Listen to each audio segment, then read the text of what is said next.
Hello friends, स्वागत है आप सभी का अप्लाइड नॉलेज में, जिसमें हम स्टार्ट करेंगे आज केमिकल रिएक्शंस एंड इक्वेशन का सेकंड पार्ट। सो स्टूडेंट्स, आप सब केमिकल रिएक्शंस एंड इक्वेशन का पार्ट 1 पहले ही पढ़ चुके हैं। जितने स्टूडेंट्स जिन्होंने पार्ट 1 नहीं देखा है, सो प्लीज़ वो स्टूडेंट पहले पार्ट 1 कंप्लीट करें। ये हमारा सेकंड पार्ट है। It is also most important, but it is also connected with first one. So start करते हैं हम अपना सेकंड पार्ट। सो स्टूडेंट्स, हमारा फर्स्ट टॉपिक है दैट इज़ केमिकल इक्वेशन। क्या है? Chemical equation. आपने पहले ही केमिकल रिएक्शन पढ़ लिया है स्टूडेंट्स, आप लोग पहले ही केमिकल रिएक्शन पढ़ चुके हैं। और केमिकल रिएक्शन को ही स्टूडेंट्स, जब हम किसी भी केमिकल रिएक्शन को उसमें यूज़ हुए सब्सटेंस के सिंबल से रिप्रेजेंट करें, तभी हम उसे बोलते हैं केमिकल इक्वेशन। जैसे representation of chemical reaction using symbols of substances is called chemical equation. So इसको एग्जांपल से समझते हैं। जैसे आपने रिएक्शन कराया, मीथेन को रिएक्ट करवाया ऑक्सीजन से। मीथेन ने रिएक्ट किया ऑक्सीजन से, इसने फॉर्म किया कार्बन डाइऑक्साइड एंड वाटर।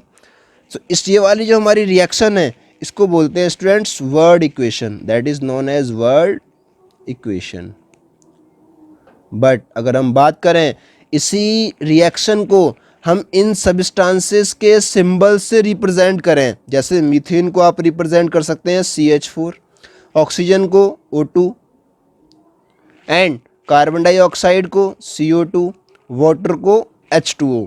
सो अगर हम इन सब्सटेंसेस को इनके सिंबल से रिप्रेजेंट करें तो ये कहलाएगा chemical equation. Chemical equation students, और भी बहुत सारे हमारे पास एग्जांपल हैं। एक और एग्जांपल लेते हैं हम, एग्जांपल 2। जैसे हमने रिएक्शन कराया हाइड्रोजन का, हाइड्रोजन ने रिएक्ट किया ऑक्सीजन के साथ।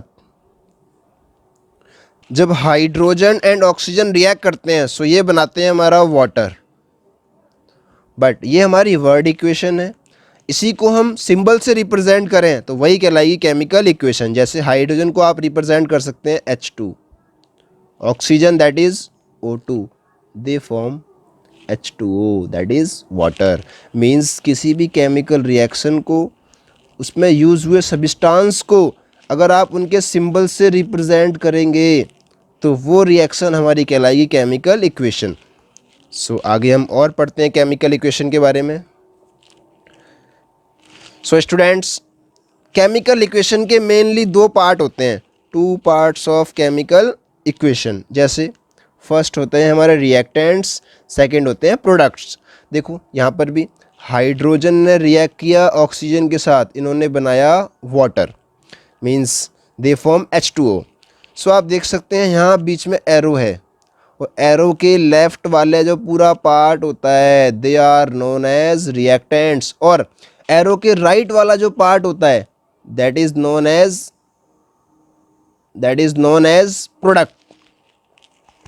स्टूडेंट्स, जरूरी नहीं है प्रोडक्ट एक हो, किसी भी केमिकल रिएक्शन में प्रोडक्ट एक या एक से ज़्यादा भी हो सकता है। ऐसे ही रिएक्टेंट भी एक या एक से ज़्यादा भी हो सकते हैं। सो आप समझ गए होंगे रिएक्टेंट्स क्या होते हैं एंड प्रोडक्ट क्या होते हैं। एक बार इनकी डेफिनेशन पढ़ लीजिए। Substances which take part in a chemical reaction are called reactants। Means किसी भी केमिकल रिएक्शन में जो पार्टिसिपेट करते हैं they are called reactants।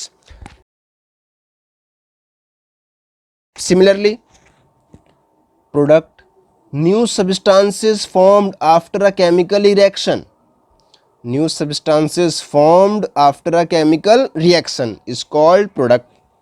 Means chemical reaction में जिन्होंने पार्टिसिपेट किया वो कहलाए रिएक्टेंट्स। बट रिएक्शन होने के बाद जो न्यू सब्सटेंस फॉर्म हुआ they are known as product.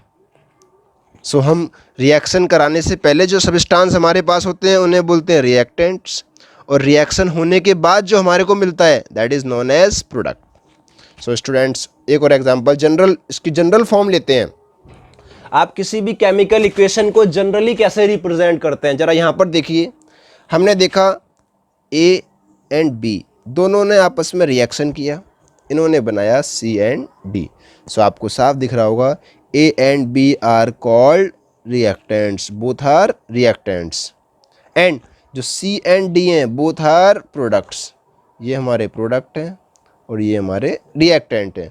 आप सोचेंगे एरो का क्या काम है स्टूडेंट्स, आपके मन में सवाल तो आता होगा बट आप पूछ नहीं पा रहे अभी। यस, एरो का क्या काम है? एरो शो करता है डायरेक्शन ऑफ केमिकल रिएक्शन। जैसे आप देख रहे हैं ए ने रिएक्शन किया बी से, इसने बनाया सी एंड डी, ये डायरेक्शन इस तरफ चल रही है राइट वर्ड। बट आप किसी के मन में अगर ये आए कि सी और डी आपस में मिले, इन्होंने बनाया ए बी, तो वो गलत है। क्यों? क्योंकि एरो हमारा राइट साइड है, मीन्स ए बी से क्या बना है? सी एंड डी।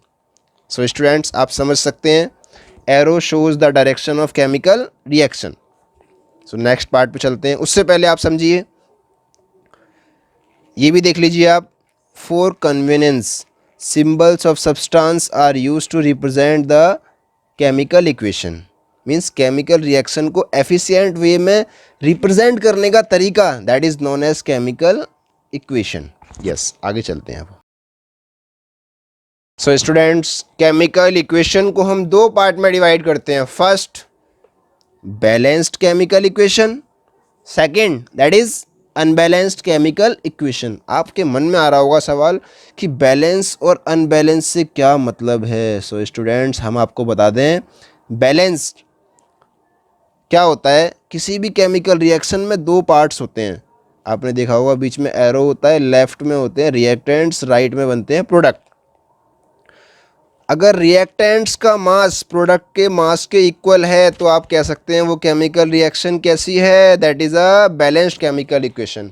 बट अगर ऐसा नहीं है तो वो कहलाएगी अनबैलेंस्ड केमिकल इक्वेशन। सो इसको डिटेल में पढ़ते हैं स्टूडेंट्स। स्टार्ट करते हैं बैलेंस्ड केमिकल इक्वेशन।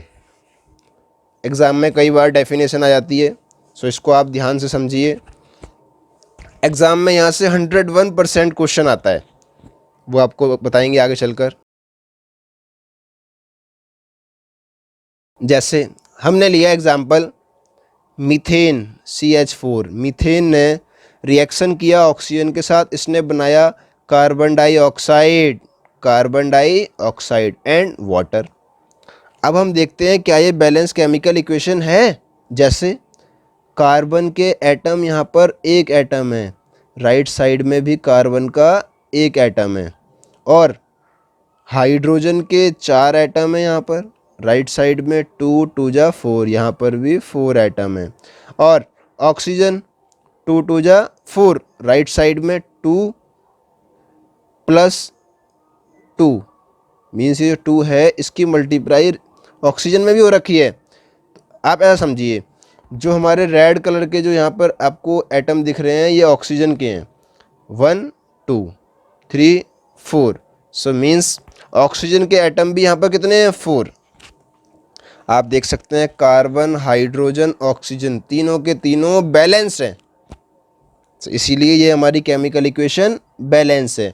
एक बार आप डेफिनेशन समझिए, फिर हम आपको और एग्जांपल समझाएंगे। जैसे a balanced chemical equation occurs when the number of different atoms of elements, when the number of different atoms of elements in the reactant side is equal to that of product side। Student हम आपको बता चुके हैं, किसी भी chemical equation में different atoms of elements जितने reactant में हों उतने ही प्रोडक्ट में होने चाहिए, उसी को हम बोलेंगे बैलेंस्ड केमिकल इक्वेशन। एग्जाम्पल लेते हैं। मान लीजिए हमने कार्बन लिया, मीन्स कोल लिया कार्बन की फॉर्म में, कार्बन को हमने जलाया। जब किसी भी को बर्न करते हैं, किसी सब्सटेंस को, तो वो रिएक्ट करता है ऑक्सीजन के साथ, and it will form carbon dioxide gas. So आप देख सकते हैं कार्बन के एटम यहाँ पर हैं 1, राइट साइड में भी कार्बन के एटम 1, ऑक्सीजन के एटम 2, यहाँ पर भी ऑक्सीजन के एटम 2। सो आप कह सकते हैं it is a balanced chemical equation. Students, next example लेते हैं। हमने देखा अगर हम जिंक की रिएक्शन करवाएं सल्फ्यूरिक एसिड से, दैट इज़ H2SO4, तो ये बनाएगा ZnSO4 जिंक सल्फेट, और प्लस ये बनाएगा हाइड्रोजन गैस। सो आप देख सकते हैं यहाँ पर भी हमारे, पहले आप डिफरेंट एलिमेंट्स को लिख लीजिए, zinc, hydrogen, sulphur, oxygen. Right side में भी लिख दीजिए जिंक, हाइड्रोजन, सल्फर, ऑक्सीजन। अब जरा आप देखिए जिंक के नंबर ऑफ एटम रिएक्टेंट्स में कितने हैं? 1, हाइड्रोजन के 2, सल्फर के 1, ऑक्सीजन के दैट इज 4। अब आते हैं राइट साइड, जिंक के यहाँ पर 1, हाइड्रोजन के 2, sulphur that is 1, oxygen that is 4। Means आप देख सकते हैं जिंक भी बैलेंस है, hydrogen is also balanced, sulphur and oxygen also. It is a balanced chemical equation. Students, अब हम एक और एग्जांपल लेते हैं। हमने लिया जिंक सल्फेट, जिसकी रिएक्शन कराई सोडियम कार्बोनेट से, इसने बनाया zinc carbonate plus sodium sulphate. So आप यहाँ पर दोबारा चेक कर सकते हैं कि नंबर ऑफ एटम्स जो हैं डिफरेंट एलिमेंट्स के, क्या वो बैलेंस हैं या फिर नहीं है। सो स्टूडेंट्स, लिखना स्टार्ट करते हैं। सो स्टूडेंट्स, अब हम यहाँ पर देखते हैं रिएक्टेंट्स और प्रोडक्ट्स में जो डिफरेंट एलिमेंट्स हैं उनके जो एटम्स हैं वो बैलेंस हैं या नहीं है। सो स्टार्ट करते हैं जिंक से। जिंक देखिए रिएक्टेंट्स में 1, सो यहाँ लिखा 1। Sulphur is also 1। बात करें ऑक्सीजन, ऑक्सीजन के एटम है यहाँ पर 4 + 3, 4 + 3 दैट मीन्स 7। राइट साइड में देखते हैं, सॉरी उससे पहले सोडियम देखिए आप, सोडियम के हैं 2 atoms that is 2। Carbon, that is carbon का एटम 1 है। अब आ जाइए प्रोडक्ट साइड में। प्रोडक्ट साइड में देखेंगे zinc, number of atoms 1, sulphur is also 1। और हम देखें ऑक्सीजन, तो आप देखेंगे यहाँ पे 3 + 4। अगर आप 3 और 4 को ऐड करें तो आपको मिलेगा 7। बात करें sodium, that is 2, carbon that is 1। So आप देख सकते हैं जितने डिफरेंट एलिमेंट्स हैं हमारे, उन सब के जितने नंबर ऑफ एटम्स रिएक्टेंट्स में हैं उतने ही नंबर ऑफ एटम्स प्रोडक्ट में। So they all are the examples of balanced chemical equation. So आइए अब हम पढ़ेंगे अनबैलेंस केमिकल इक्वेशन।